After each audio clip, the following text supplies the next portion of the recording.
আল্লাহু আকবার লা ইলাহা ইল্লাল্লাহ দড়ি দে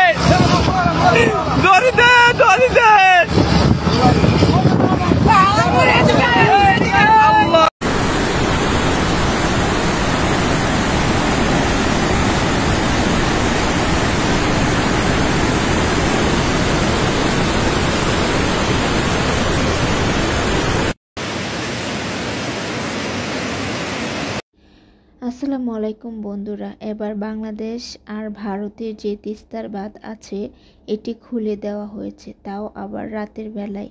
কি পরিমাণ পানি বাংলাদেশে ঢুকেছে তা দেখতে পাচ্ছেন। সিলেট সুনামগঞ্জ ভাসিয়ে এবার জলে ডুবছে কুড়িগ্রাম, জামালপুর, ফেনী। প্রিয় ভিটা বাড়ি ফেলে আশ্রয়ের খুঁজে বানবাসী মানুষ তাদের খাবার এবং বিশুদ্ধ পানির সংকটে যে এলাকায় এমন সংকটের মুখে সেই এলাকার বিত্তশালী মানুষদের কাছে আহ্বান জানাই যে আপনারা মানবিকতার দিক বিচার করে নিজ দায়িত্বে এই বানবাসী মানুষের পাশে দাঁড়ান। আমি আর বেশি কথা বলতে চাই না, আপনারাই দেখেন এমন দৃশ্য বাংলার মানুষ বিগত সালে দেখেনি। বন্যা বাংলাদেশে অনেক হয়েছে, কিন্তু এমন অল্প সময়ে পানি বিপদসীমার উপরে দিয়ে বয়ে যাচ্ছে তা শুধু 2024-এ আমরা দেখলাম। যেই গ্রাম এবং বিভাগগুলো পানিতে তলিয়ে গেছে তাদের কথা মতে তাদের মূল্যবান জিনিস এবং তাদের বন্যার পূর্ব প্রস্তুতি নেওয়ার সময় পায়নি। এমন গতিতে পানি বেড়ে গেছে। কেউ তার শেষ সম্বল হারিয়ে পথে বসেছে, দিশেহারা তার পরিবার। আসুন আমরা সবাই এক হয়ে এই দুর্গত মানুষের পাশে দাঁড়াই, যার যেমন সামর্থ্য আছে তা দিয়ে।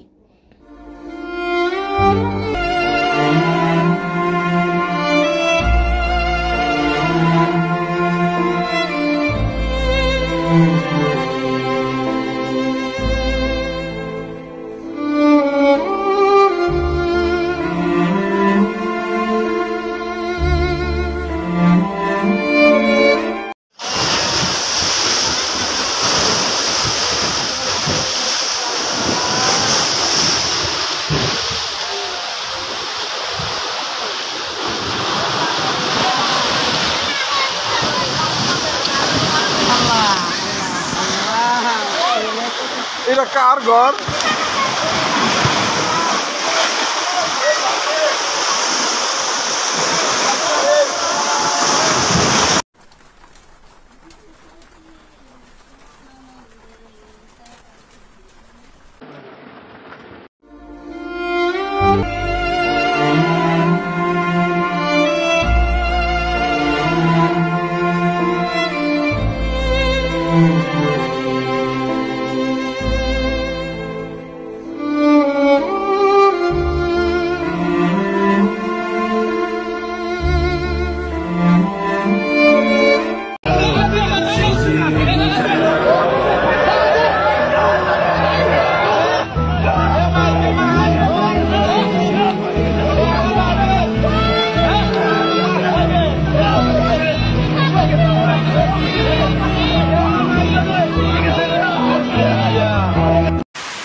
মানে মাংসের মাছ নিয়ে নিচ্ছে এটা তোরা আবার আগে ধরে অভ্যাস, এটা আমরা জানি।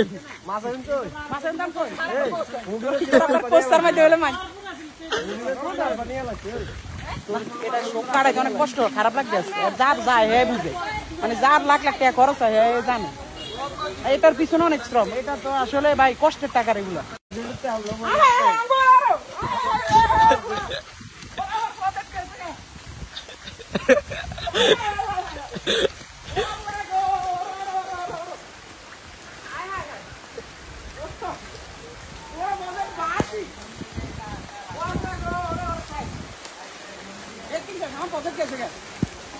আমার এত শখের প্রজেক্ট, মানে এত খারাপ লাগতে আছে। এবার পানি নাই, মানে পানি নাই অনে এমন ওরা এক চূড়ায় চান পুরা প্রজেক্ট বাসি গেছে।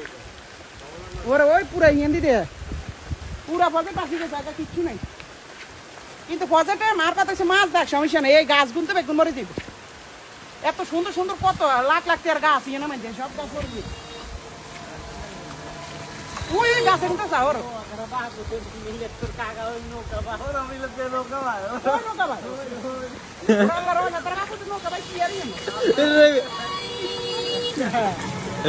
জ্বালাতে আরে শেষ শেষ আমার একটাই 40-50 লাখ টাকার মাছ শেষ, 40-50 লাখ টাকার মাছ। তারপর গাছ বেগুন মরে যাবে, কত সুন্দর সুন্দর গাছ।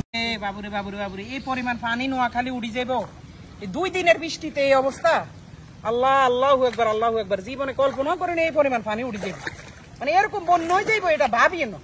আনবো এগুলা কত উঁচা জমি, আর মানে আমরা আইয়ার আর কাকা ভাবতে আছি আমরা এই জায়গার মধ্যে এসে ওই যে খামার যেটা ইয়া মানে ষাঁড়ের খামার ওইটা করবো। কারণ এর মধ্যে যে পরিমাণ পানি উঠছে এটা দেখার পর আসলে মানে মানে সব মনেতে উঠে গেছে। মানে এরকম বৃষ্টি বা এরকম পানি আমি আমার জন্মের পরে কোনোদিন দেখিনি। এরকম বৃষ্টি আর এরকম পানি জন্মের পরে কোনোদিন দেখিনি।